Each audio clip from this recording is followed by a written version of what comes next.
I'm male 36, my wife, female 34.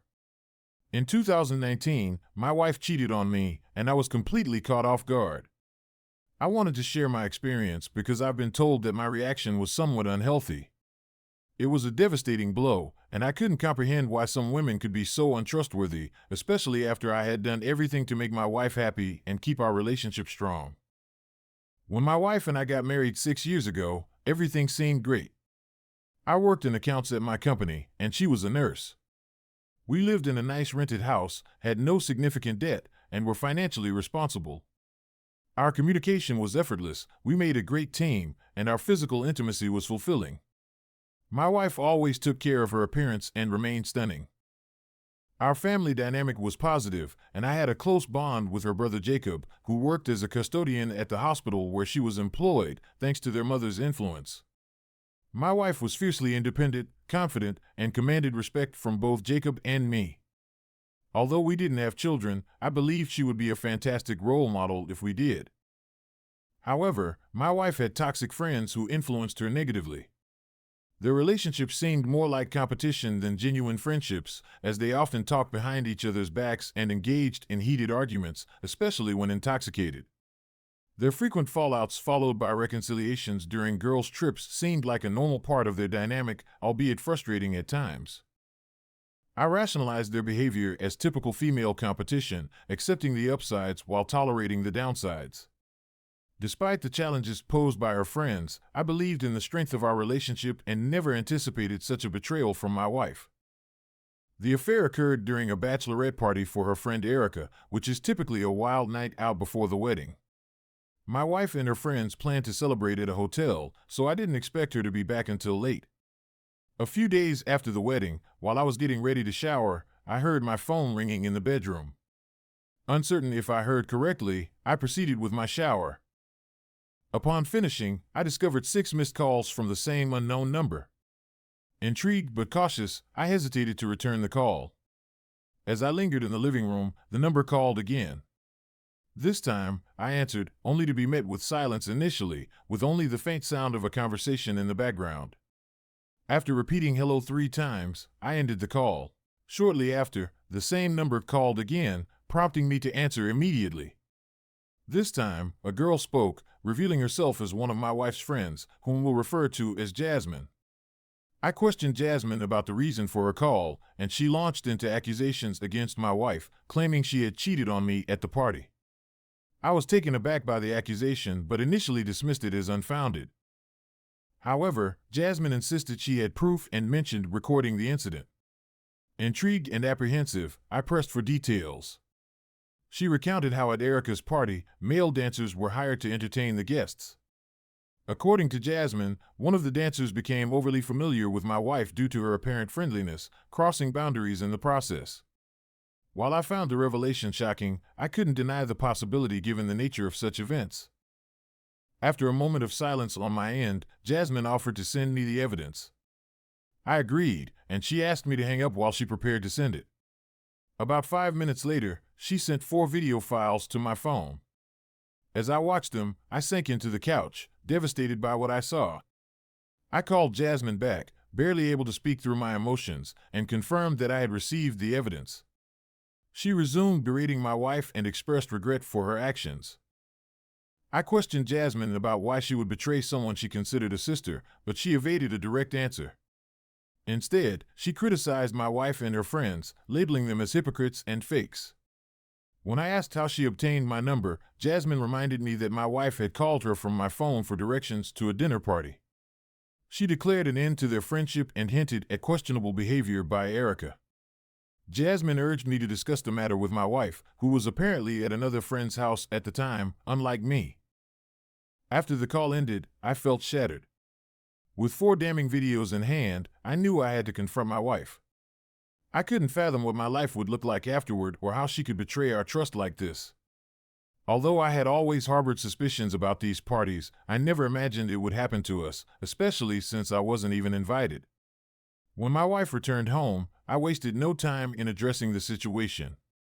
I inquired about Erica's party and mentioned Jasmine's claims, revealing the existence of the recorded evidence.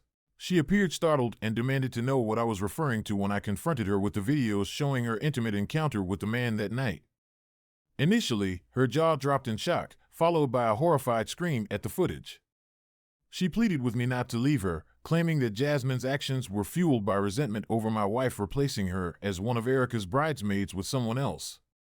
According to my wife, this decision led to a heated argument with Erica, resulting in her being uninvited from the wedding. While I could understand why Jasmine might be upset, I couldn't justify her extreme actions. Regardless of her explanation, I was resolute in my decision to proceed with the divorce, and that's exactly what I did. Throughout the divorce proceedings, both our families urged us to reconcile, citing the argument that it was a special night for my wife and the man, and I wasn't meant to know about it. I reiterated that such an excuse was irrelevant, as the occasion was meant to be for the bride, and even if it were for her, I wouldn't stay in the marriage. I was appalled to discover that my wife engaged in such behavior with the man, especially in a public setting. Even after the divorce was finalized, I couldn't shake off the situation. I reached out to other men who worked in the entertainment industry and inquired about their experiences with women at such events. While the women I asked denied engaging in such activities, some admitted knowing others who did it for extra money. The men I spoke to claimed that it was common for them to attract women, particularly at weddings. One individual mentioned that initially, their experiences weren't like that, but over time, women began to express interest, and it became normalized. When I shared this with my friends, they expressed concern, labeling it as unhealthy behavior and advising me to refrain from engaging with such individuals. At the time, I didn't see anything wrong with it, but reflecting on it now, I can't shake off the images from those videos, especially considering that the man was aware of the secret recordings. Currently, my ex-wife resides in her own apartment near her workplace. I used to encounter her family occasionally, and they still urged me to forgive her given the circumstances, but I find myself unable to do so. Regrettably, Jasmine's assertion that my ex-wife was a disloyal friend holds true, and it seems her love was insincere as well. From what I've heard, she doesn't even regret her actions now. Story 2. The anticipation for our June anniversary was palpable. New England blessed us with beautiful weather, sunshine, warmth, and a hint of humidity. Excitement filled me as I arranged for us and our friends to spend the occasion at a hotel, dine at a fancy restaurant, and dance until the late hours, celebrating our years of marriage. When I shared the plans with my wife, she was ecstatic and promised me a night to remember. In the days leading up to it, everything seemed perfect. Despite the routine of our 10-year marriage, I felt like I was living in a fairy tale for those brief 48 hours, where she was the rose in my bouquet and I was the man of her dreams. After the anniversary, we resumed our normal lives, no kids by choice but deeply committed to each other.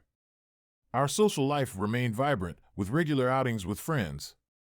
However, I couldn't shake the desire for another special night like our anniversary celebration. So, I decided to organize a similar gathering on June 16th, and her joy knew no bounds.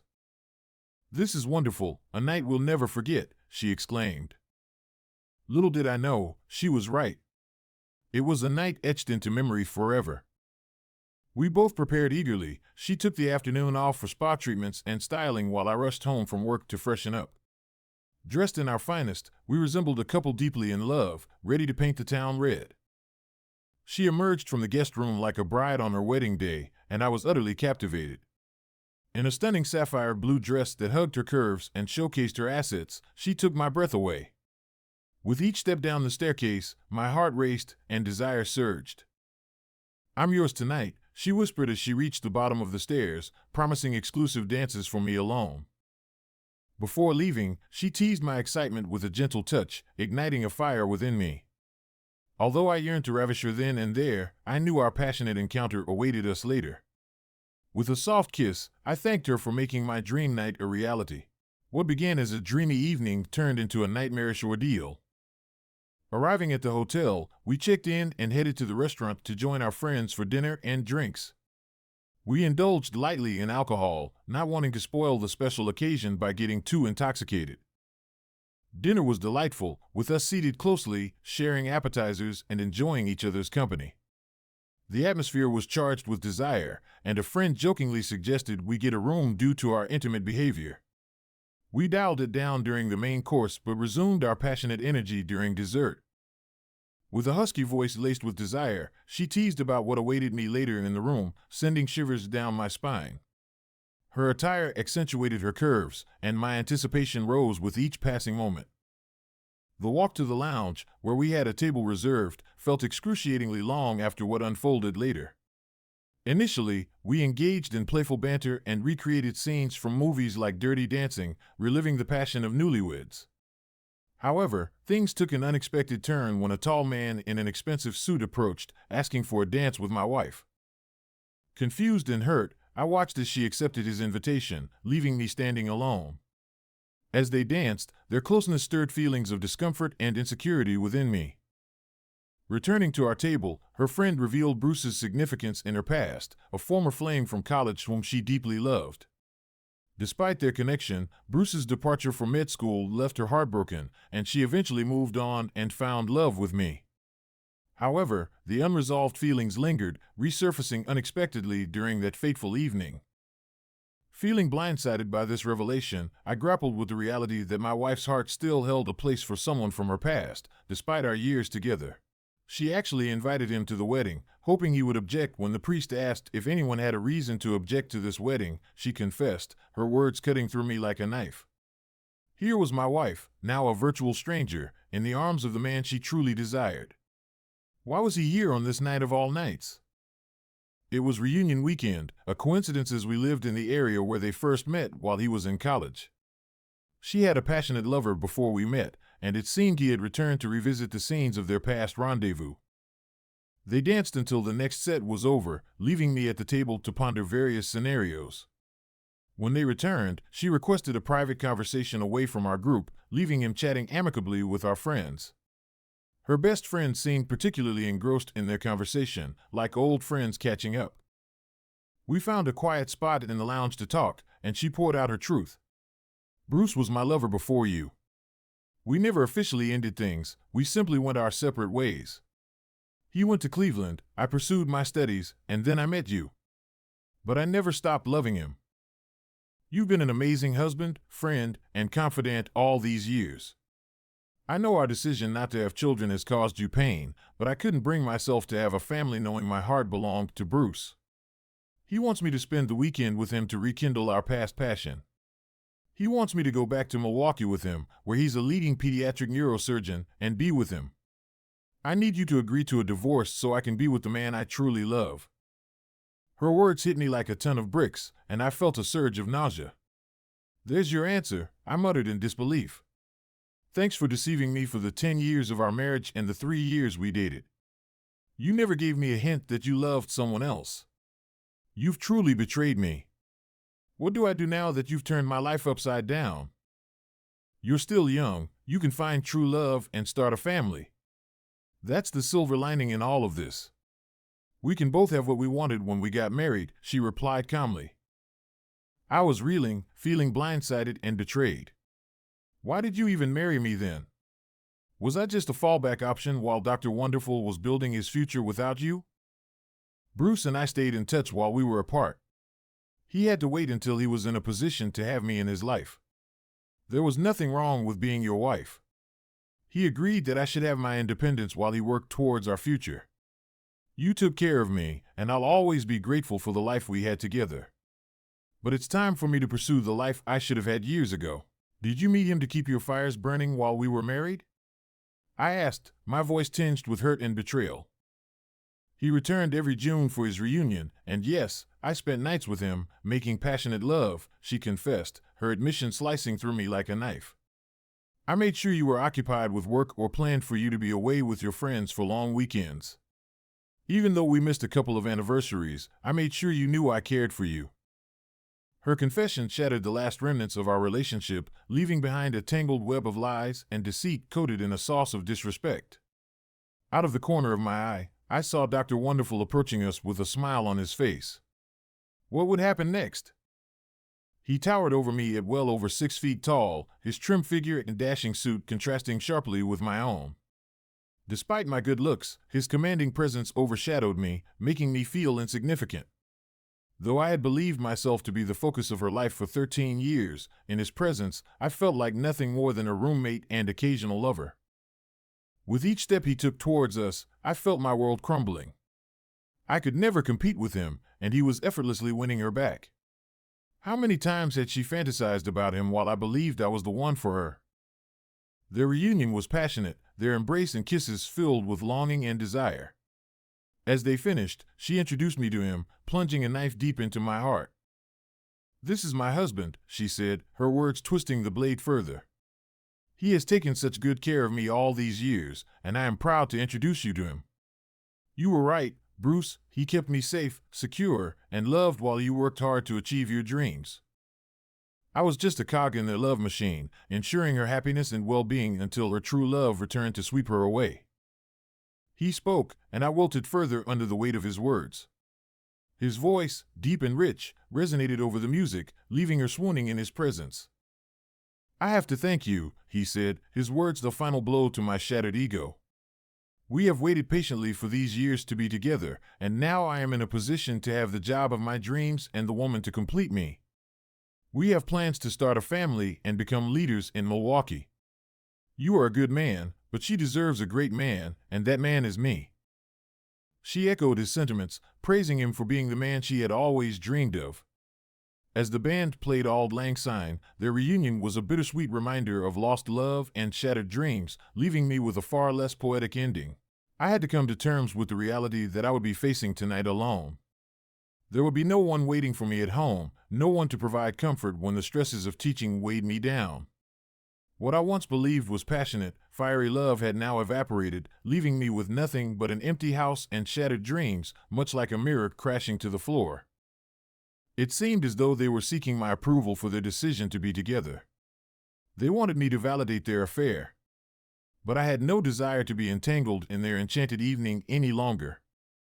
I simply looked at them and walked away, knowing that there was nothing more to be said. I needed to be alone to grieve and process what I had believed was a perfect relationship. She followed me, expressing concern that I might not be able to hold myself together and maintain my strength. She assured me that Bruce's lawyers had crafted a divorce settlement that was more than fair to me. The house would be fully mine, as would my car and retirement accounts. She would be removed from my insurance, our joint credit cards would be canceled, and Bruce would cover any remaining bills. They even offered to leave me our savings and checkbook accounts as a gesture of appreciation for not contesting the divorce. I would have full control over everything, and if I needed any assistance, they would be there to help. I felt utterly betrayed, yet ironically, I was walking away with everything, over $75,000 in cash, a mortgage with only 5 years remaining, and a pension and retirement account that would provide a comfortable income when I retired from teaching in 20 years. Despite this apparent victory, it felt hollow. I had won the battle but lost the war. "We're leaving for a 2-week vacation in Hawaii after the weekend," she informed me. "My sister and a couple of friends will come to collect my belongings. They know what to take. Whatever is left behind, you can decide whether to donate it to Goodwill or sell it in a yard sale. I don't require much, just a few pieces of furniture and my clothes." I was left to clean up the remnants of a life she no longer wanted, a life meticulously planned for her departure long before I had any inkling it would happen. I stood there, feeling as though I had a rod shoved up my spine with each word that escaped her lips. I believe that covers everything. Why don't you join us with our friends and enjoy the festivities?